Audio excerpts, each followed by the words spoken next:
the simplest rule that I communicate to every founder that I coach is say what you do and do what you say. It starts with your personal life. It starts with how you treat yourself, how you value yourself. I think that's the very beginning of everything. If I don't have my own house in order, or like RuPaul says, if you don't love yourself, how the hell would you love anybody else, right?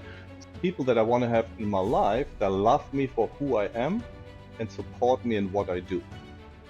I'm 60 now, right? So if I look back at my life so far, I'm about halfway, I guess. I don't remember my bank account.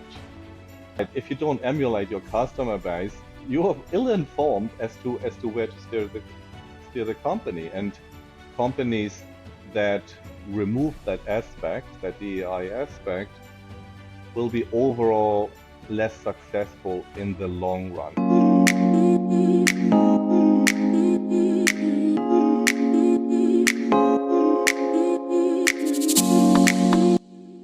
Welcome to another powerful episode of Coaching Conversations with me, Elin.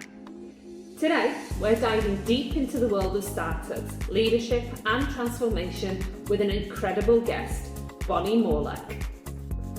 Bonny's been through the highs and lows of building businesses, navigating toxic environments and making the kind of mindset shifts that redefine success.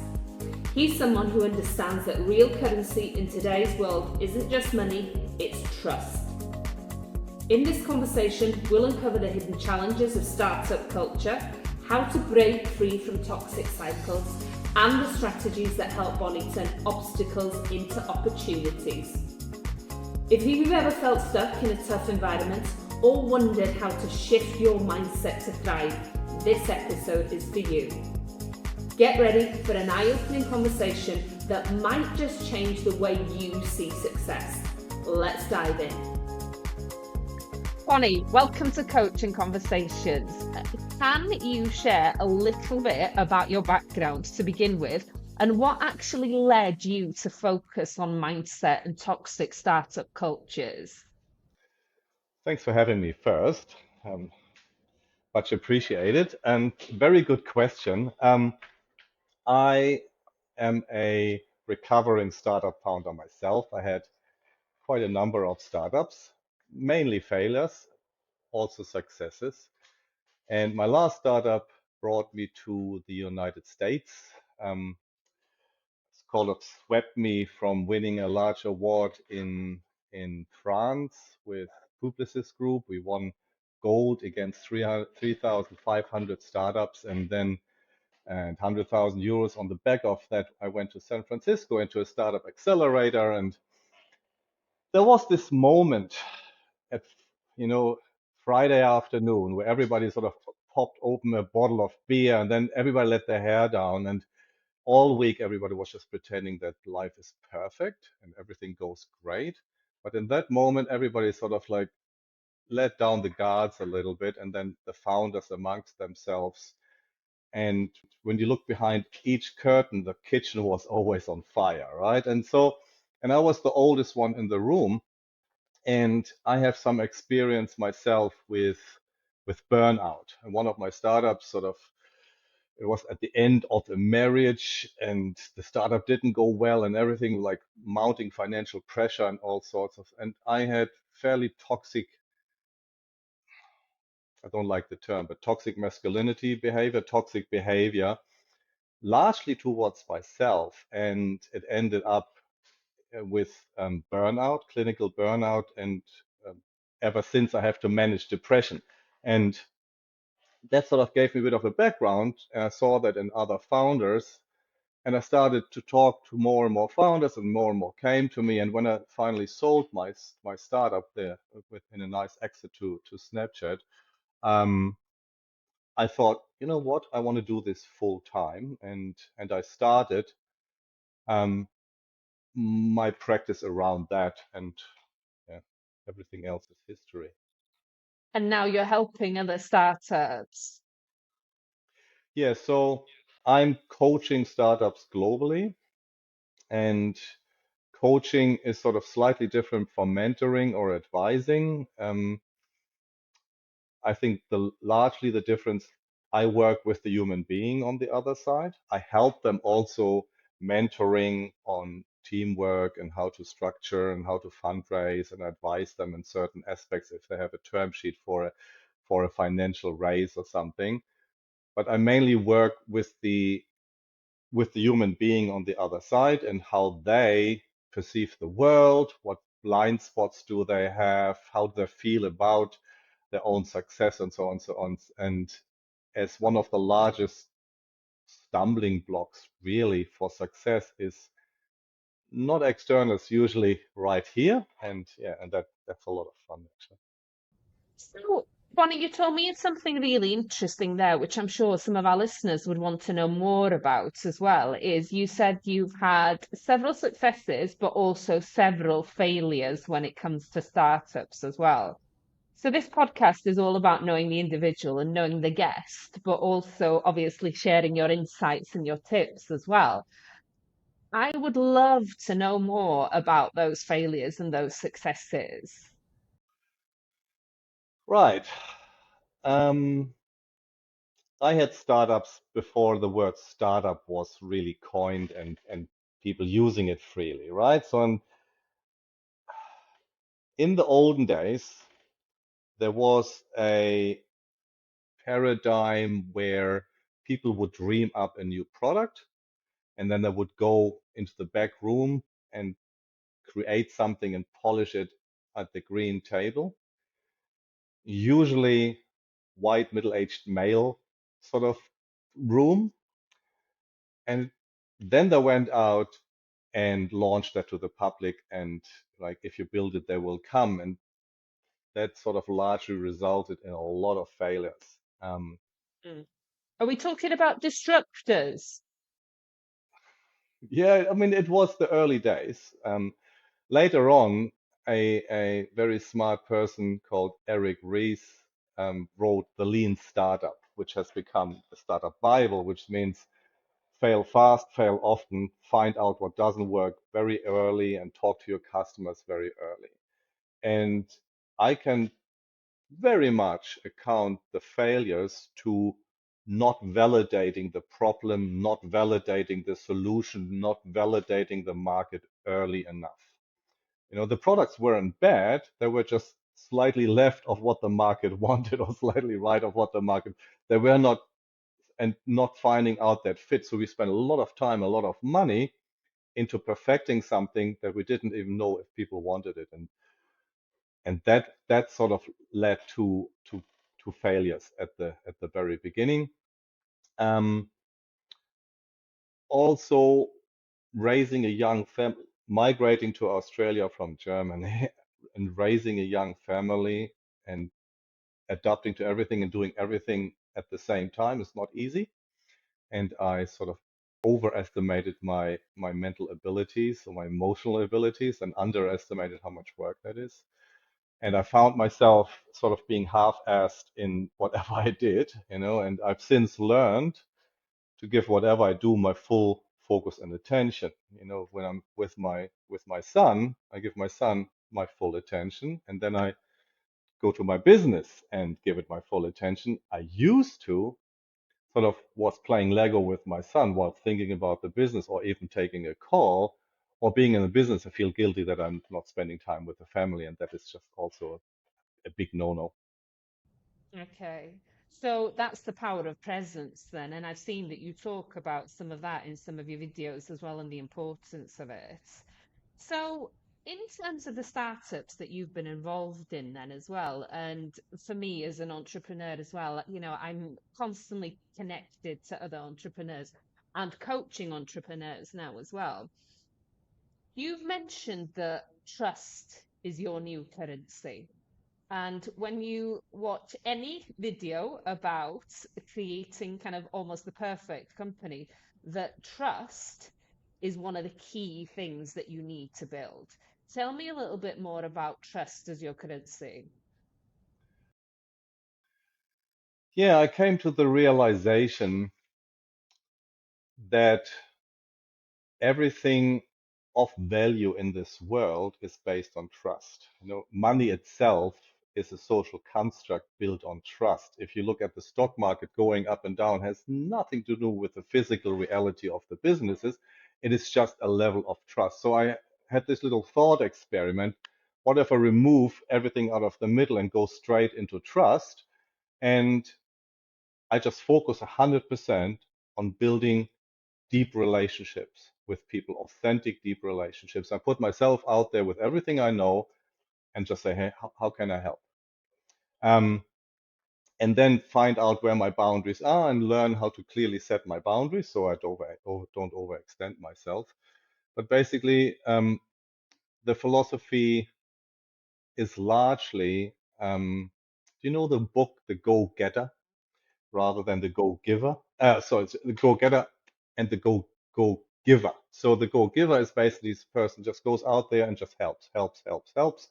And I received some of that on my path and as a founder, that total strangers in Silicon Valley, San Francisco, New York, Singapore, everywhere around the world gave me like 15, 20 minutes and, sometimes very profound advice. And sort of like, I really like that. And now I want to give that back and also pay forward to all the young founders out there.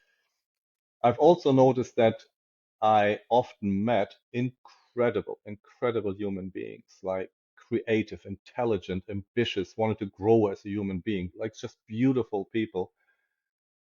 And we got along like a house on fire. But then life happens, you move cities, you do this, you do that, and you sort of lose track. And maybe you send them a meme once every 2 months on Instagram, but that's about it, right? So I started to have regular calls with people, like once a month, 15 minutes. Let's just check in. What works, what doesn't, how are you? Can I help you? What do you need? What do I need? And so that's how it started. And recently, the last 12 months or so, I'm learning more and more not to just give, but to also accept.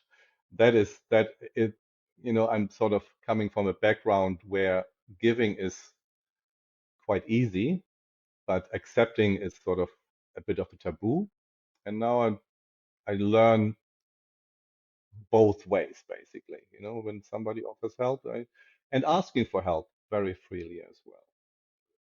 And I must say that once I shifted over to trust, where you need um, thinner contracts, things just run smoothly, um, things go faster, they go better. And ultimately, money is just something that comes in naturally suddenly. Like I know my stuff and I've got good relationship, but I never ever start on a transactional sort of basis. If nothing comes ever, that's okay too. But I find that the opposite is true. That the more trust I give and take, the better it works. So tell me then, Bonnie, for anyone listening and that's actually building a startup here, we use the word trust and you use it in such a way that it's obviously very important currency. How is trust built within a small organization as you're growing, though? Because there's so much pressure when you're in a startup. There's so many demands. You want to take the jobs, you're putting yourself out there, everything is a little bit unsteady. It's not an environment that breeds trust, is it? Because everything is kind of go, go, go, and it's very demanding and kind of action based. How is Yes and that no. trust built? Yeah. Sorry, Yeah. bit of a delay. It's a really good question, and it's actually really simple. The rule is simple. Implementing it can be hard. So the simplest rule that I communicate to every founder that I coach is say what you do and do what you say. That's it. And this is largely around expectation management. People can forgive almost anything as long as you give them a bit of a heads up as you share what's happening.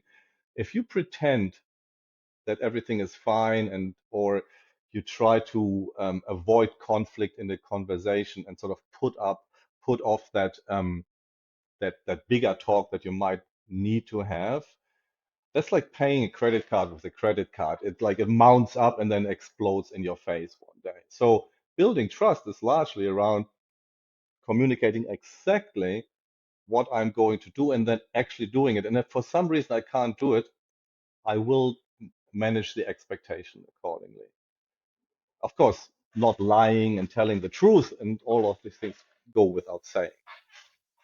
So you talk about the power of a positive no as well in a lot of your videos, and I love that book myself because you talk about how the most successful CEOs say no more than they say yes. Tell me about the importance of that in business, life even. Especially in life.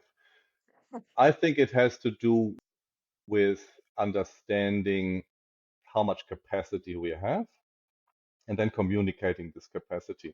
But it starts with understanding where my true north is, what do I want to achieve, what's my desired outcome, what's important to me.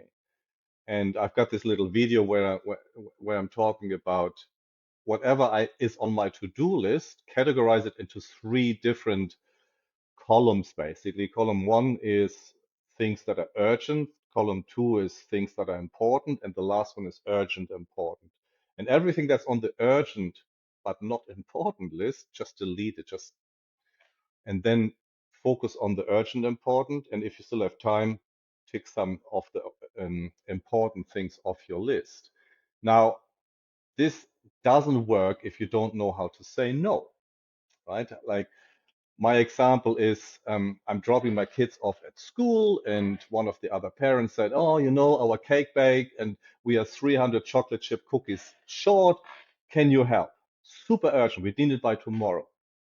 It's an urgent task, means nothing to me. It's not important to me. And now I would say, thanks very much for coming to me with this. This is actually really awesome. However, I can't give this the attention it deserves. Can somebody else do it, or can I do it later?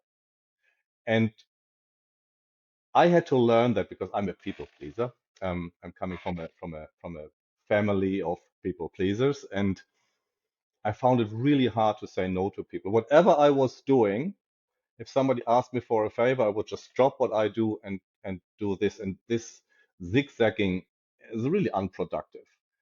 And because I felt guilty, like like I would tell these people usually close to me that I don't love them because I don't want to help them. And that's not the case. It's just like right now I prioritize this thing and I can't give you the attention that you deserve. So now it makes both of us feel okay about the situation. That what Bonnie just said is actually, I can understand that. And that little sentence that changed my life basically in that regard. And it's not just no, it is, I can't give you the attention that you deserve.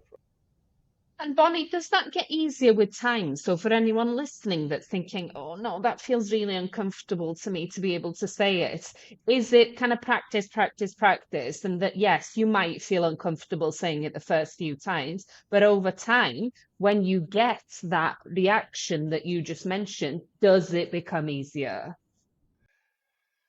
Yes, yes is the short answer. The interesting effect of having healthy boundaries and communicate them with kindness and love is that you suddenly gain respect, you gain love. People started to treat me in a much better way because the old Bonnie would say yes and then build up silent resentment, which would come out at the wrong moment, right? And that doesn't make anybody happy. So this way, suddenly they go like, oh, that's okay. And it gave them permission to do the same to me.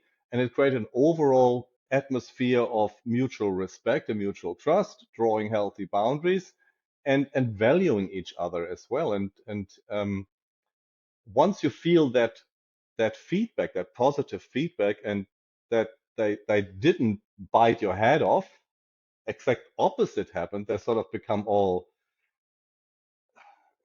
enthused about it, or they really, really, really happy about me talking like that. And suddenly there's more love in the room for some reason. Then you go like, oh, this actually works. So you get hooked on that very quickly. Mm. So, Bonnie, toxic environments are not just exclusive to small startups, are they? They're very prevalent in large organizations as well. And again, I'm coaching people going through working for toxic organizations. And, if you opened up your LinkedIn, I'm sure, and I opened up mine, there are several posts about what to look out for if you think you're working in a toxic organization. How well, what is a good example of an organization that does encourage that culture of trust and that courage of a non-toxic workplace? What does it look like? Mm, that's a really good question. I I've spent all my life in startups. I've never worked in a large enterprise organization. I know from people who work there, there's a lot of politics going on and never show weakness and never make a decision and so on. So I think there's whole books you could fill about what that toxic workplace would look like. Um, I think that in my it starts with your personal life. It starts with how you treat yourself, how you value yourself. I think that's the very beginning of everything. If I don't have my own house in order, or like RuPaul says, if you don't love yourself, how the hell would you love anybody else, right? So um, it starts with self-love.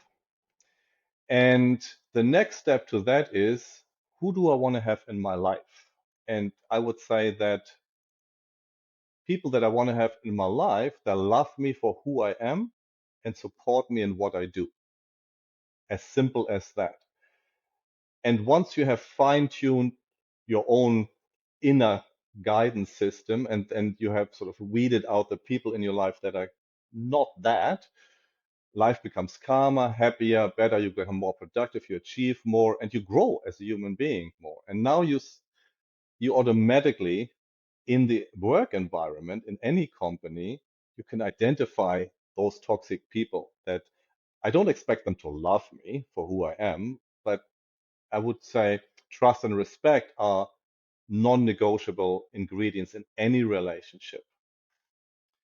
Like any relationship with any, if it's a colleague or a boss or a teammates or whatever, if you don't have trust and respect, you don't have a relationship. And if you see these indicators, then you have two options, obviously. One is to change things or or exit. Okay. I think this is a nice sidestep into DEI, Bonnie, because I think it's something that's very topical at the moment for a lot of the wrong reasons. You've obviously been very vocal about this publicly as well. And, I'm a massive advocate for it, that it's just you say in some of your videos that if you want to build a successful business, you have to emulate who your customer base is. So if you've got a company that doesn't look like the general public, you're never going to succeed. Where are we now with this, and what's your stance on it with the way the world's going? All I have to, it really depends which news channel you watch and which country you're in. And there are different size fires around the world right now, Mm, and yeah. we are all looking at the US and go like, what the hell is going on? Um, Mm, but generally speaking, when I talked to a female founder who was creating a new line of bras, and mm, she opened my eyes to the fact that most female underwear companies are run by men. I go like, you're mm-hmm. kidding me, right? Like I wouldn't have the first clue what it feels like to have breasts and have a bra on. Yeah. Why would I even think of that? And that is such a basic The example. clasps And at the back to begin with, Bonnie. Who designed that? what an idiot. So, and and that's just a really basic example, but it goes to all other aspects. And it's not just female, male, it's cultural backgrounds and so on and so on. And you're right, if you don't emulate your customer base, you are ill-informed as to where to steer the company. And um, a lot of people, I hear that from some men that sort of get that wrong. Oh, now women get all the help, and there's female founders this and female that. And I go, yeah, but that's okay, because when you are, I use the following story. There's a beautiful mountain. Halfway up, there's a car park, and you meet a group of people, right? It makes a massive difference whether you got driven there by your chauffeur and you walked the last 50 meters to the meeting, or if you only have one leg and you started in the valley. It makes a massive difference. Like, just because we're all here, and that person deserves a little bit of a leg up, and I think us white males, like, had the fast lane since the Bronze Age, and some people just have a real problem with accepting to give up on that privilege a little bit. And I totally agree. There are white males that grew up in tough families and tough neighborhoods. I'm not saying all white males. I'm talking about myself. I'm a super privileged person, and I had to slowly open my eyes to that, what that actually means. And there's so many examples where, like, having a really good partner, and she telling me things like, you know what? One thing that men don't get is that physically stronger, and Mm, we feel unsafe a lot more than you would think. And absolutely. I was blind to that fact. I walk home in the dark in the street. I don't care about steps behind me. As a woman, Mm, you do. And so it's learning all these things and communicating that is very important. And if you now don't have that knowledge in your team, in your business, you make wrong decisions eventually. mm.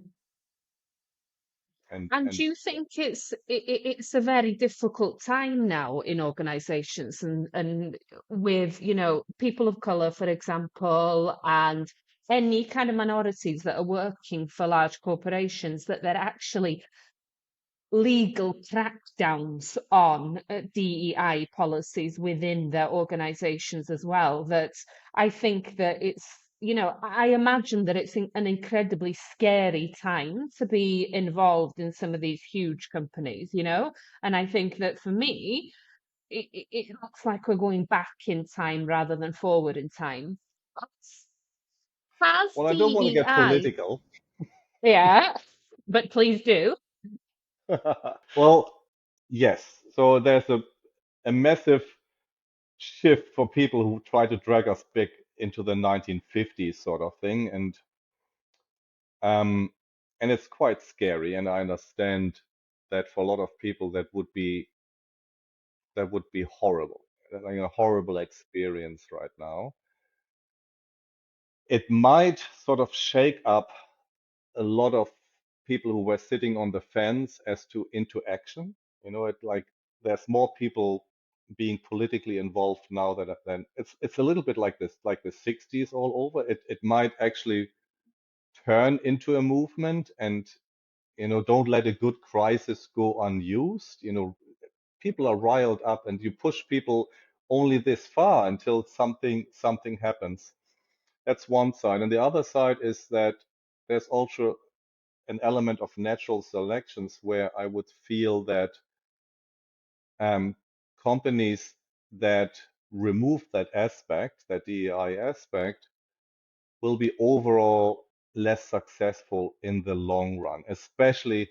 And I'm not talking a company of the size of Amazon or X or something like this. They probably have enough oomph to sort of weather that. But I'm talking about startups, small startups, medium-sized startups, where um, they become less and less successful in what they do because their product is less and less in touch with their target audience. Mm. So, Bonnie, are we as business owners, leaders, have we been at fault that we've used DEI as almost like a box ticking exercise in a marketing campaign? Because I've seen that some companies create a rollout to say, okay, we're launching our big DEI campaign now. This is going to happen in 3 weeks' time. We've got X amount of videos. It's going to go all across social, and this is it, as if it's a campaign, that it's not ingrained in the organization or the small business. Has it been too fluffy for too long? Well, yes, it has been a box ticking exercise for a lot of people, and I felt the whole political correctness. And I started hating political correctness because I saw everybody in the boardroom discussing things in a very civilized manner, and then the boys went to the bar, and had a beer, and suddenly you heard them talk about the females that were in the room 10 minutes earlier, and they were like, "What the hell is going on? What's wrong with you guys?" And I rather have those individuals exposed right there, right then, and um it's our duty as like privileged people's duty to speak up and call them out right there, right then. Like this is like, don't glance it over in the even in the bar. Say, hey, dude, that's not all right, and this is why. And even if it ruins the mood, or they don't shout the next round, or whatever it is, or that you lose a friend, they haven't been a friend in the first place if they don't want to learn. So it's very much the case that you have to be an advocate for people that are less privileged. However, I needed to have a lot of conversations as to what their desired outcome is. When I'm coaching a black female founder from Brooklyn, I don't have the first clue what it means to be black or female or American for that. So I need that conversation first, and like here's the situation, what would you like me to do? Where are my blind spots? What is my systemic racism, or like where do I stand? So I can't just base that on assumptions. I need to get educated, but then I can go out in the world and advocate for this. Because if you don't reach the emotional level of that human being for them to actually get it and see it as something important, just the words, that mean nothing. I think they're worse. I rather have somebody being misogynist in the boardroom and then getting an earful than having perfect behavior but not meaning one word of it. That's horrible. That's horrible behavior. And it sounds like what you're saying is that we need to listen and try and be a lot more attentive to our colleagues, their wants, their needs, their cultures, their backgrounds, and to actually be a lot more inclusive as well and call people out on it. But it takes a certain type of bravery to call people out on it. But is what you're saying that it's better to stand up for someone and for it to change the mood than it is to just let all of these things pass.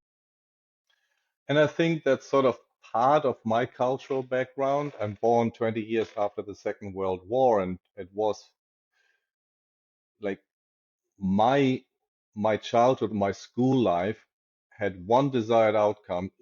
Don't let that happen again. Critical thinking and so on and so on was very, very important.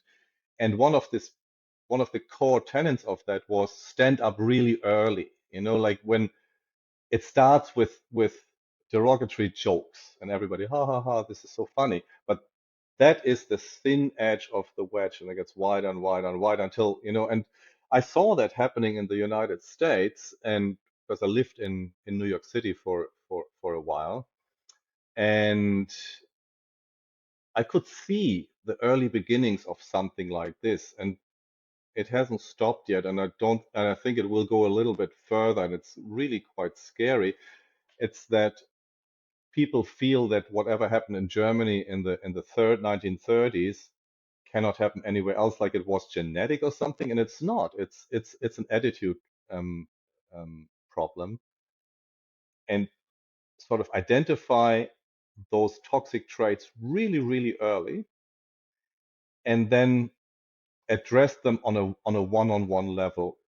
Like, I can change myself at any time. I can influence a small amount of people around me, and the rest I just have to let go, basically. But that's my sphere of influence, and I can communicate with those individuals and sort of open their eyes a little bit. And if I can't do that, I have to let them go out of because I otherwise we all have that uncle, and Yeah. that that racist uncle, and Everyone's got either one. you can either you can change them, or you have to decide to never see them again. So that's Mm, sort of, mm. yeah. So, Bonnie, what are then some of the key toxic behaviors and patterns that you often see? And if someone's listening to this now, what should they really be thinking? Okay, that is not right. What are the kind of red flags? Yeah, so that's a super good question. I'm thinking about that a lot. I'm also thinking about the term toxic masculinity. That's how, that's a sort of a widely used term. And I have stopped using it because the people who actually need to hear it, they shut off straight away and like, what's wrong Mhm. with men? Why are women? It's not about that at Okay. all. So I use toxic behavior now, because Yeah. toxic masculinity exists with women and men and everything in between. So I would say it starts with toxic behavior towards myself. And so this is how I sort of worked myself into a mental breakdown where I just shut down entirely. And one Saturday morning, I found myself not getting out of bed.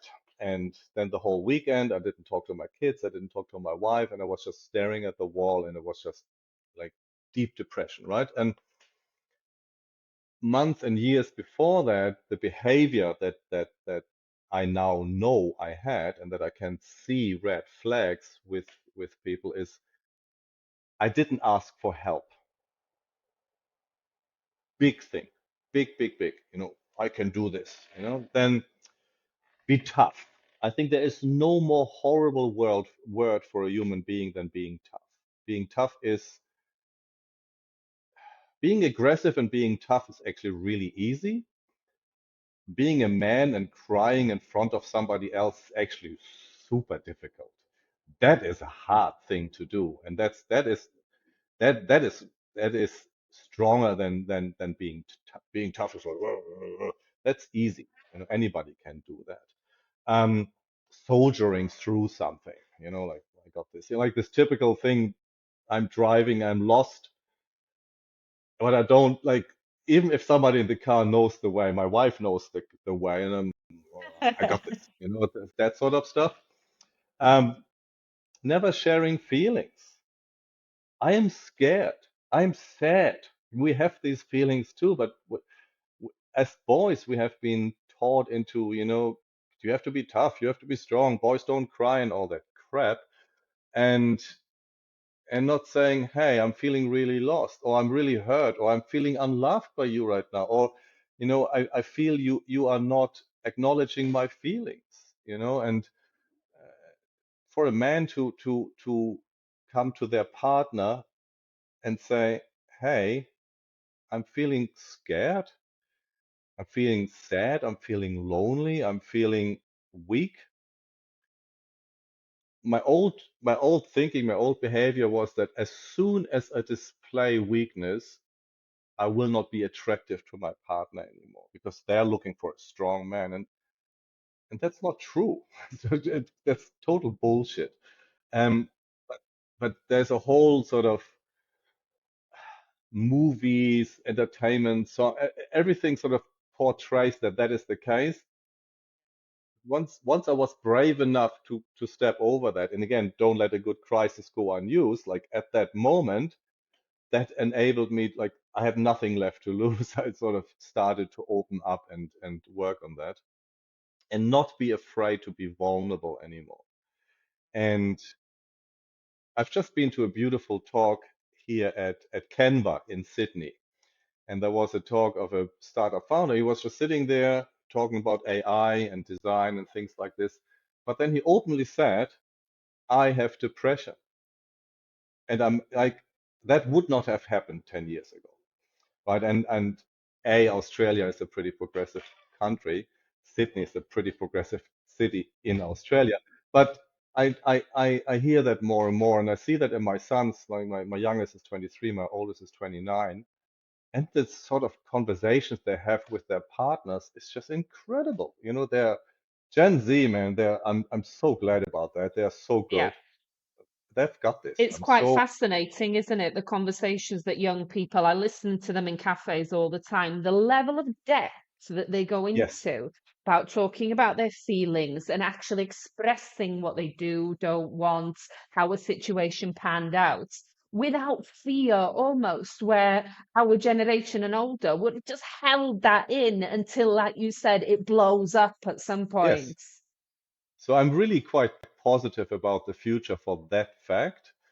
However, right now, people in charge are between 35, so it's like the 35 and my age, so that is sort of that is the and we've been brought up differently. And then of course there's cultural differences. Like somebody who grew up in Iran is probably a little bit more masculine generally than Mm, somebody who grew up in Denmark, let's say, right? So mm, there's also, we can't just say there is no such thing as the whole world is like this right now. There's yeah, different levels, you know, like my mother was a feminist and she's yeah. turning 80 in a Hmm. few days. And yes, No, I was just going to say, so if someone is listening to this now, Bonnie, and thinking that they're in a toxic startup, listening to what you're saying, what should they do to protect their mental well-being then, coming from someone that's been there and experienced it? What should they be doing right now? well, I largely talk to the C level, to the founders, CEO, and the C level.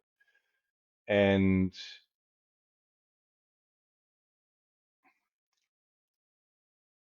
they are the ones who have to instigate the change, obviously. But if you work in a startup in some other position, then um, authentically and openly talk about how you feel and just not aggressively, but just talk as as if you're already there, like normally. You know, just say, hey, the way you treated me yesterday made me really sad, and this is why, and I wish we could talk about that. And that's like it could confront some people, but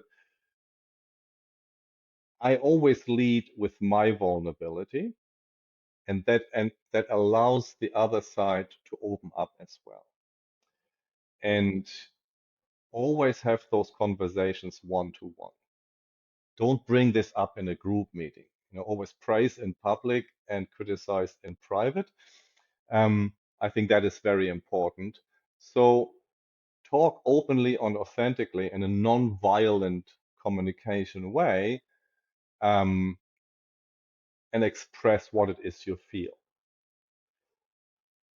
And I feel this is bullshit is not a feeling. That's an opinion. So I feel sad, that's a feeling. And that is something that people can't argue. You can argue sort of, you know, um, ideas and viewpoints, but I am sad and I want you to acknowledge that. And it started with your behavior. You know, I would like to, I really love working here, but this is sort of not really helping. How can we work on that? And then see where that conversation takes you. Or maybe put a mediator in the middle. So I often go into companies for crisis management, and then I facilitate these conversations. What about for a leader? So I started my business at the age of 23, still going 20 years later.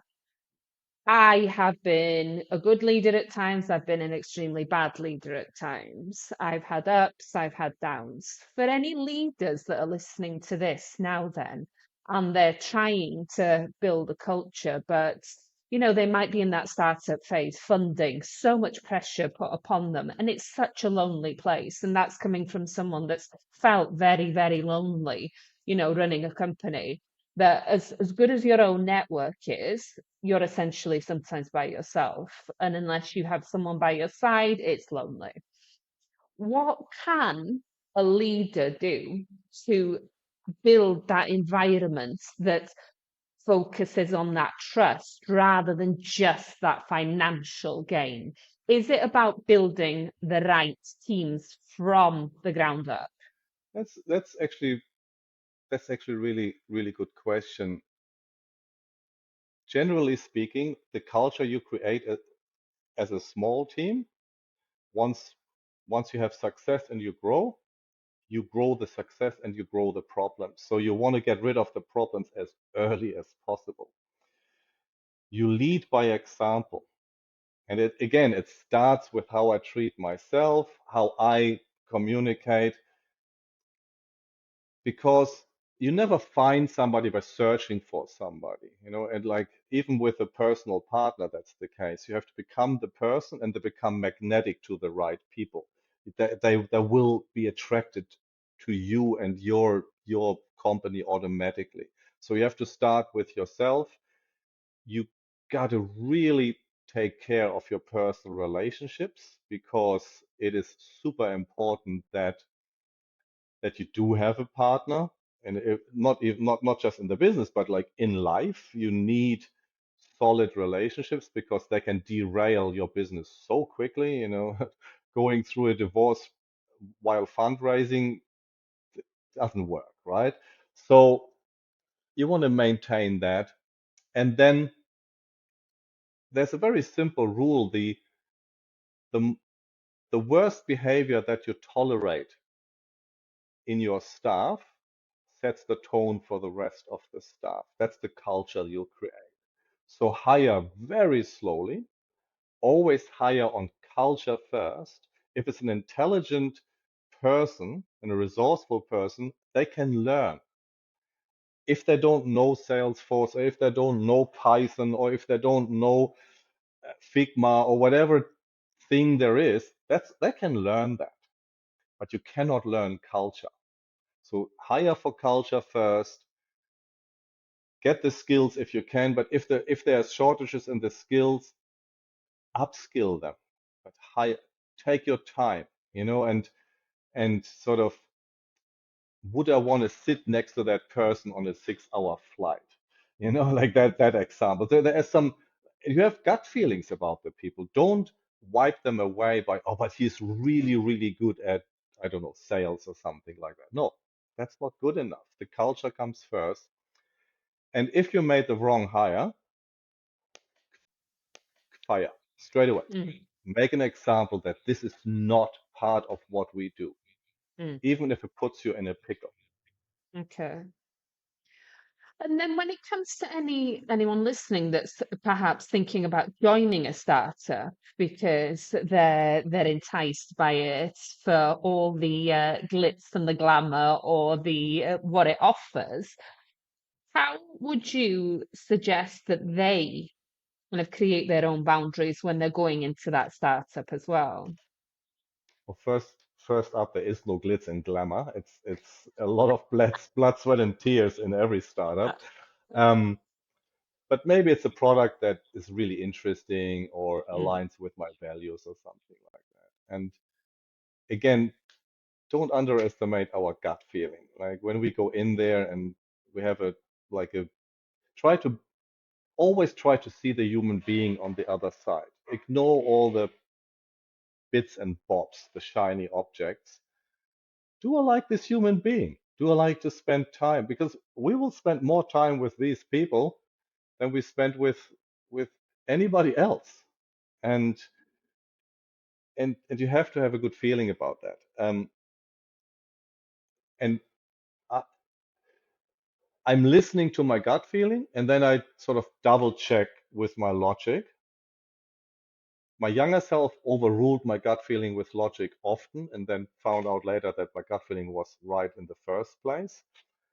I am now more inclined to follow my instincts and be okay with the fact that 20% of the time I'm wrong. Because I met people I didn't like first up, and they're now my best friend. That happens as well. And they're the outliers. Usually, um, I fired a client in November, and I remember precisely the moment I accepted him as a client that I had sort of like, "Oh, you know, this could go sideways," and it did, unfortunately, and I should have not said yes. So I had the gut feeling, but I choose to ignore it. So that still happens a fair bit. Listen to your gut. Listen to your gut. Like the salary, the tools, the view from the office, the Skittles or whatever it is, doesn't make up for bad relationships. Mm. So, Bonnie, why are some people so good at setting boundaries then? I know some people that go to work at 9, leave at 5 on the dot. They wouldn't dream of doing anything else. Other people, in before anyone else. Is that a cultural thing again, that they are afraid, those people, that they might lose their job if they don't put 110% into it? Mm. What is the difference between person A and person B? Well, I wouldn't judge it entirely by their arrival and departure time in the office, Yeah. because it might just be the case that they're really deeply fulfilled in what they're doing. It Okay. is literally their true North Star of what they want to do in this world. Mm, And then it doesn't really like it's fun. And you go come in okay. early and you go late because you're Mm, enthused. mm, If it's for reasons of if I don't do this, I will get fired, that's of course not right.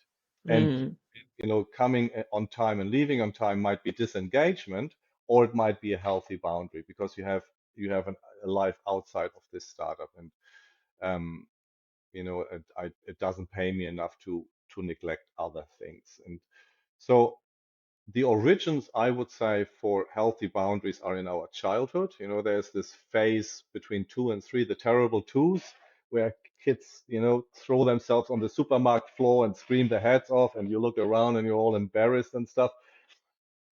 That's the time where a child learns to separate between the self and others. Me and my mom, we are not the same being. We are actually so I say no just simply to explore where boundaries are. And if the parents didn't facilitate that phase and sort of, punished you for that behavior rather than, you know, cooperating with the bound like there's a boundary and this is fine and this is not. This time you were right, this time no, and so on and so on. If they didn't learn that, it's very hard to learn that later in life. You have to sort of reparent yourself to do that. So that is sort of who we are. That's the whole people pleaser thing. Um, but you can reparent yourself. There's enough tools out there. Go to a therapist, do 1 hour, see what it feels like, and work on your shit. Like we have to own this, and then and then apply that in real life. And again, the healthy boundary setting does feel really, really strange at first, but it's a muscle. You have to mm, train it. mm. So let's shift to a positive now then, and I'm going to ask you how how can it be successful, and what happens when there's a successful kind of work environment that everyone feels included, that it's not toxic, that it's just generally all over good? What good things can happen? Oh, what can't happen? Um, if you have an environment where everybody is largely self-aware, right? I mean, where everybody works on themselves as human beings and supports each other on their path wherever they are. I think that's a really, really good start. And you start measuring success not just by financial outcomes. Of course, you have to pay your bills and so on and so on. However, there is success beyond that. And healthy, trusting, respectful relationships are very important. I would say that, let's just say Putin, Russia. I would say he's the poorest person on the planet. Like nobody there to trust. Everything is like, what sort of life is that? And it doesn't matter if I have like $40 billion in my bank. It does not matter. So success is defining what success means to me first, and make it as one of the KPIs of the company to not just measure success by the financial outcome, come hell or high water, but what what other what else grew? Did we, B Corps are really good at that. They have the triple bottom line or the quadruple bottom line for the company. And I think take a leaf out of their book, even if you're not a B Corp, sort of um, celebrate successes not just on the financial side. And the interesting thing is that the financial usually comes with that automatically. But if you focus solely on the financial, on the cost of people's well-being, the company usually also doesn't succeed in a financial way. Unless you started with billions like that elbow power and so on and so. Yeah. There are some individuals in the United States right now that they're sort of started rich and then grew from there. But hmm if And you're I sort of think the average startup, yes, And I think it's the first thing, isn't it, that companies cut. They go to their payroll, cut their staff to make sure that their shares or their turnover is performing or that it's doing well. But what does that happen then to the people? They lose their homes and potentially become homeless. There's just so many terrible things just because that they want to look after their kind of bottom line. So Bonnie, in terms of a company now that's extremely toxic, is there hope for everyone? Or are some just unfixable?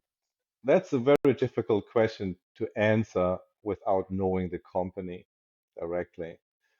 Um, you have to go to the top of the company, obviously, and if change is possible with that person or that group of people, yeah, there's hope for the company for sure because it sort of influences the rest.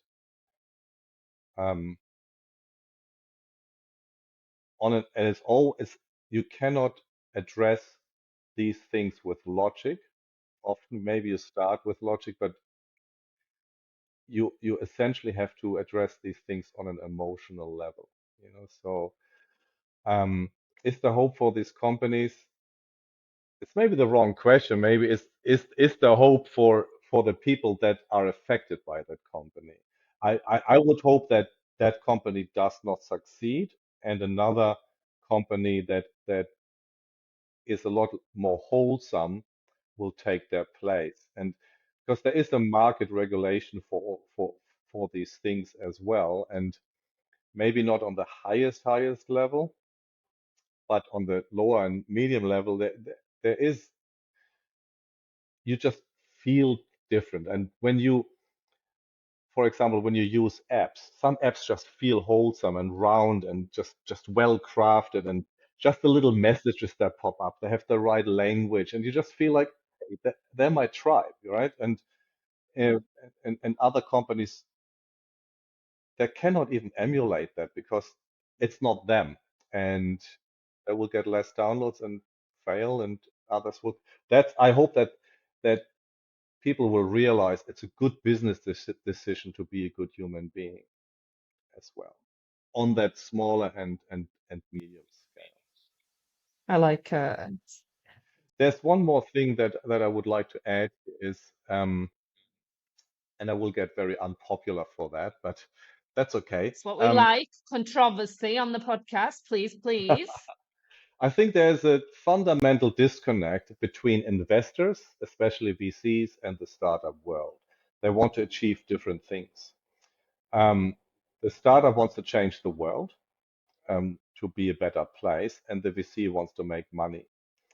And sometimes they're forced into a hockey stick growth when they're not ready yet. Um, too much pressure for financial outcomes too early, and finding the right investor that is not only there to for the return of the shareholders, but also is aligned with the desired outcome of that company. I think that's very, very important. And I know it's hard to raise money, and once you have found somebody who actually wants to give, wants to invest, you want to say yes, but sometimes waiting a little bit longer and finding the right person is a much better decision and will help the company survive in the long Mm. run. I'm smirking because someone asked me that question, what you just said. They said, Elin, what do you want to do? Do you want to change the world or do you want to make money? And I was torn. I wanted to do both. And I just didn't know which way to go, you know? Well, it's both. Absolutely 100% both. And if I have to choose, so I'm sort of like that deathbed scenario, I want to look at my back at my life. I tell you, when I look back I'm 60 now, right? So if I look back at my life, so far, I'm about halfway, I guess. I don't remember my bank account level, and I've been broke and wealthy more often than you can count, right? I've lost everything and then got everything back and some. I don't remember which year, when, what, but I can tell you exactly all the emotional moments, all the relationship moments in my life. I can recall them very vividly, what went right and what went wrong, right? And sort of where I wish I was. I see myself like Christmas morning in the office, having support calls with customers or stuff like that, and not right. It's not right. Wow. And so I remember this, but money is sort of, what is money? You have to ask yourself the questions, because money, at the end of the day, apart from being a social construct, money is an amplifier of who I am, right? And I'm thinking about life more in the terms of abundance rather than money. So, are you familiar with the concept of ikigai? So, just for the listeners who haven't heard this before, it's a Japanese word. It basically means meaning of life, roughly translated. It's four circles in a Venn diagram. What makes me happy? What gives me the spark of joy? What am I good at? What change do I want to see in the world? And what can I get paid for? And I'm doing the Ikigai with all the founders, and I'm doing workshops here at the university and stuff. I really love the Ikigai thing as to aligning my path and the founder's path with what they do, right? And the last circle, what can I get paid for? Over the years, I have expanded that to, what do you want to see in abundance in your life? And that answer is so different to how much money do you want to earn? Because at the end of the day, if I live in Hamburg, Germany, and I like beaches, I have to spend a lot of money to go to a beach, right, for a big holiday to Australia. But if I move to Australia and live by the beach, it's right there. So a lot of things you can sort of engineer into your life. And the biggest tickets on everybody's list is time with friends, time with family, cooking, gardening, all of these things that doesn't cost a thing, right? So measure my success by having the things in abundance that are meaningful to me is much more important than money. Of course, money is great. Don't get me wrong. Again, it's an amplifier. If you're a wonderful person, you can amplify that and really do things with that. If I imagine all the great people I know in my life, if they would suddenly have the wealth of Elon Musk, they would be able to do enormously beautiful things with that, right? So again, money is an amplifier. So I don't shun money, but it's not the beginning and end of all my thoughts. In fact, I sort of keep that at a side. It's so interesting that you say that, Bonnie, because I was speaking on a podcast last week and I was saying, I think I've decided that I'll never be wealthy, but I am so wealthy in so many other ways that I usually walk around at a 9 or a 10 in terms of happiness. And I'm okay with that. That's fine. It doesn't matter how much money I have in my wallet. My wealth is my happiness. So I think that that really rings true for me without a doubt. I like that. And I think what being a CEO has taught me is that the most important thing is cash flow, right? If you can pay the bills when they're due, that's all that money has to do. This whole wealth building thing, it's all nice, it's all good, and I don't knock it. But once I can pay the bills when they're due, what else is there? And that speaks from my heart because I just had that conversation myself. Like I'm one of the wealthiest people on this planet. The the the people in my life, the depth of the relationship, the trust and the love that I receive from everywhere, and what people see in me and what I see in them, and it's just so rich, so deeply rich that and $100 million in the bank might have even affect that negatively, actually. So it's a sweet spot, and like I'm good. I'm like, of course, again, I'm started privileged, and I was quite lucky. Um, but that said, it's always about the relationships. That is the most important, most precious asset in our life, because I always say I can replace money quite easily, but I cannot replace a relationship. Once the trust is broken and never comes back, I can lose a $20,000 on something, and it really hurts. It really, really hurts, and I overdraft my credit card or have to ask my parents or friends or whatever, or move in with my mom again. But I can find my way back. Relationships you can't, and so that's where the focus is for me. Mm. Love it.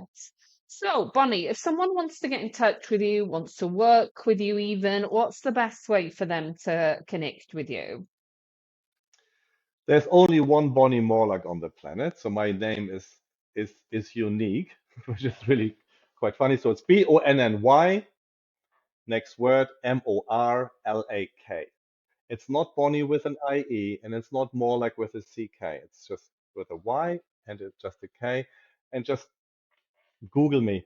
LinkedIn is a really good way of reaching out. I'm always happy to answer questions, to help people. I've got a lot of free resources. I put together like a fundraising guide for young startups that I give away, and so on and so on. I just really truly want to help good people do good things. I think, Bonnie, we could have chatted for about 5 hours, I think, because the what you know about startups is just limitless. And I think that we could potentially record another podcast just on even fundraising and so many different aspects to go into. So thank you so much for sharing your wisdom and being so honest and open. I thoroughly enjoyed it. I'm sure all our listeners have as well. This has been Coaching Conversations. I am Elin Mai. This is Bonnie Morlak. Please remember to like, subscribe, and share, and all of his details will be in the description below. Thank you so much for listening. Thank you so much for having me. It was amazing.